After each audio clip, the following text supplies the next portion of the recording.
Want to get paid? The best way to do this is by sending an official invoice. And in this video, I'm going to show you the invoice template that I use and I have been using for the past 1 year in order to invoice my client. Currently, my invoice is actually done using a design software, Figma, believe it or not. And I'll be honest, at first I thought this was kind of weird, but it wasn't until I spoke to one of my good friends. His name is Linus, and he used to work for a design agency company, like a pretty high-end one. And the CEO literally uses Photoshop to create his invoices. So it's all possible. Again, it doesn't really matter what kind of software you use, it matters the results. So again, before I start this, I am using Figma. Figma is free, it's online, it's web-based, and it's very easy to just double click and edit everything. Of course, there's other software tools out there that automatically create your invoice using their custom software. But one of the biggest advantages of using a design software is the fact that we can edit the finer details and we can design it exactly how we want. And me personally, I'm a designer and I offer design services as well as Webflow development services. So it makes sense that my invoice should look aesthetically pleasing, at least for me. So let me just show you my previous invoice template. Previously, I created it in Canva because again, it's online and web-based, but there's a lot of downsides. Firstly, you can't see everything in one view. In Figma, you can see all your artboards just in that one view. Whereas Canva, you have to kind of scroll down to see which one. And this makes it very hard to track what invoice number you're at. I'll go ahead and explain that a bit later. But you can see this is what it previously looked like. It was nothing great. At the end of the day, it's really just a tax invoice showing how much the person owes you and how to pay you. But again, as a designer, the sizing was like very off. And because the sizing is very off, it's not very professional in that sense. And my friend even told me by making it look better, even though this doesn't really have any impact, it negatively impacts your brand image. And by making it more professional, your clients will be like, oh wow, this guy really cares about the small details, even the invoice. Perhaps I need to step up my game. So that was the advice I was given. So right now, compared to this previous invoice that I was using in 2024, in 2025, I upgraded it to this. You can see the sizing is much more smaller and much more elegant and much more professional. So let me quickly walk you through this. Again, I just want to note that this is what works for me. And I'm from Australia, so this is compliant to Australia. Again, there's many countries, so definitely do your own research. I'm not a lawyer or a tax expert. So starting off with the actual invoice itself, I actually have the name tax invoice. So previously I just called it invoice, but one of my friends who is an accountant said to call it tax invoice in Australia. Then below that, I have like a template to put the name of the company. So who you're billing this to. Usually the company name is like LTD if it's an American company. Or in Australia, it's PTY Ltd, if I remember correctly. So you usually put the company name, and below that, depending if I'm bothered, you can put the company name, the person that is in charge, as well as their email, the company email, as well as their address as well. But sometimes I don't do that, and it's completely fine. So below that is the date. So this is the date of the invoice that I created. So I have to manually change this. And below that is the invoice number. And you guys might have a question like, oh, what invoice number do I put? At the end of the day, it doesn't really matter. It's really just to track for your accounting records. So again, as a solo freelancer, it probably doesn't matter. But you can imagine if you have a lot of people in your team and you have a dedicated accounting firm, oh, sorry, not accounting firm, accounting team, it would matter to clearly label this. So typically what I do is if there's a company, let's just call it McDonald's. Let's just say McDonald's. I'll use the first 3 letters of that company name. So it'll be MCD, and I'll put a dash, and then I'll put 001, starting at 001. And the next invoice will be 002, and so forth. So it's good to put an invoice number because you can always refer to it as a source of truth. And then on the right-hand side, I just have my logo, I have my name, I have my company email address or my personal email address if you're a solo freelance entrepreneur wannabe. And then below that, I have something called my ABN number, which in Australia is your business number. So this just makes it legit, just in case. People can search up my ABN, which is a public record, and they can see that, yes, I'm indeed a legit business underneath the Australian government. And sometimes below this, I do put my address just for more trustworthiness. That's all. So if I already know the client, I don't really put that much information because at the end of the day, a tax invoice is really just to get paid. But if someone doesn't really know me or it's my first time working with them, I like to put more information just to make sure that, I'm trustworthy, etc. So you'll notice because of this custom design in Figma, my specific branding color is orange. So I like to use that orange color in the invoice. Again, there's really you don't have to do this, but as a design, in my opinion, it makes a difference.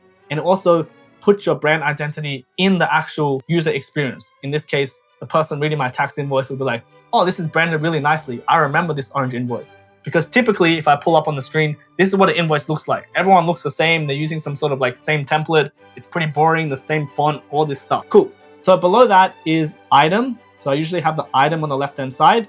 And then I have the total price. And in Australia, we have to charge GST if you earn more than, I think it's 70,000 Australian. So I'll put GST, whether it's included or not. And again, this isn't always the best thing to do. Some other default templates, they separate GST. So you might have like a website for $1,000 and then a different line item that says plus GST, which is additional $100, like a subtotal type thing. This is just how I do it. You can see on the left-hand side, I just summarize everything, like project name.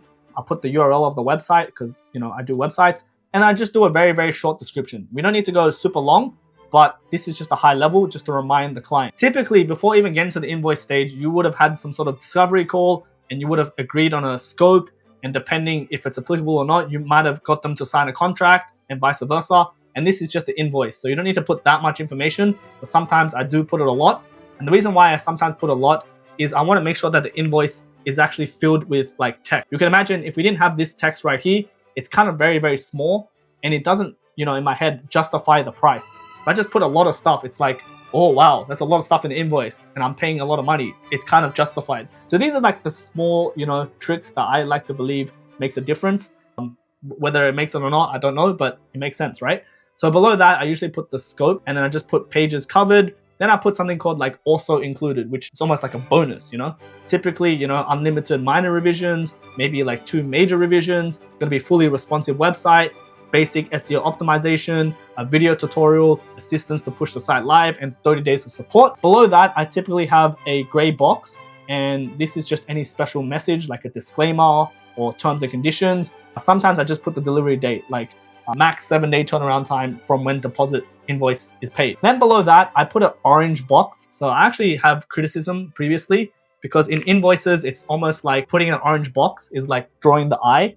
That's my thought process to how much you actually need to pay in this invoice. But orange might be like a very demanding color, like, hey, pay me this $660 right now. Whereas, you can argue putting like a color like black, like this, because I'm a designer, guys, I have so much passion talking about this. Like, you'll notice by just changing the color, it makes the feel different. And the feel is like, this is almost like, oh yeah, you owe me $660, you just pay it whenever you want. Whereas the orange is like, the eye is drawn to it, it's like, you owe me $660, there's no confusion. So these are just the small details.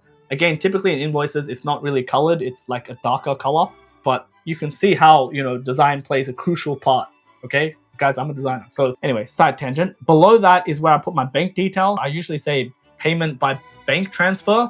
And then I say, please use your invoice number as the reference for your bank transfer. And again, it doesn't really matter. They typically don't do this. If they do, that's great. And the right-hand side in Australia, in Australian bank, you just need a BSB and account number. You don't necessarily need account name. It's just these specific digits. That's all. Of course, if you're not from Australia, it might be different, but same premise. So that's usually what I do for local Australian invoices. It's been working very, very well. Let's move on to international clients. International clients, I usually put much, much more detail. So you'll notice exact same template, but again, I put the client email address right here. Sometimes I put their address as well, like I mentioned earlier. And the right-hand side, I usually put my address so they know that, I'm from Australia. And for example, I have an office or a home office, for example. Below that, I have the exact same item and total. You notice with the total, I've now put a bracket instead of GST. I put the actual currency that I'm charging in. So in this case, it's USD, not AUD. Whereas this Australian company, I put GST and obviously they're gonna pay in AUD. That's something to keep in mind. You can change the currency. And then below that is the exact same premise. And then below that is the completion. So I forgot to mention, I usually charge 50% deposit and then 50% upon completion. That's what I recommend.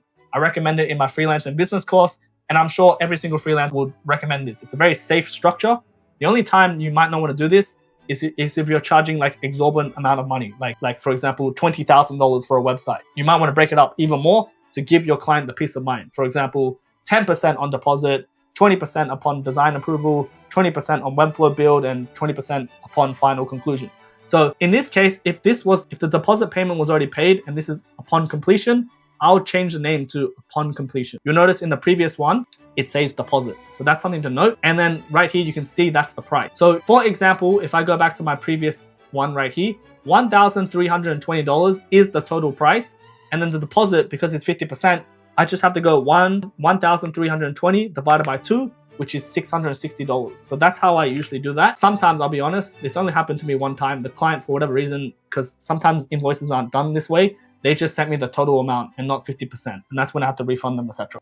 Anyway, side tangent. Below that, you'll notice for international payments, I usually put more detail. Instead of putting my BSP and account number, I add my SWIFT code as well as my bank name. Now, there's certain banks out there such as like Wise Payment, which also has like a QR code. So you can just go ahead and put the QR code here if you want, but this is just what I do. So that's essentially it. That's my specific invoice template. This is what I personally use. I'm sure there's a lot of criticism, but this is just what works for me. And again, I'm just a solo person. I don't have a team and I manage all my accounting. And again, because I do this in Figma, I can actually separate each one of my clients in different pages like so. So I can go ahead and just switch to different invoices.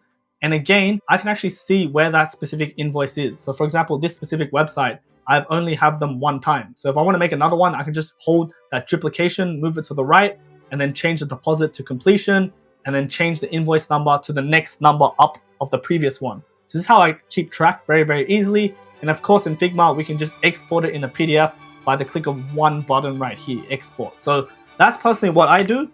Please leave a comment on how I can improve or what you guys specifically do for invoice. Give this video a like if you found value. Otherwise, I'll see you guys in the next one. Peace.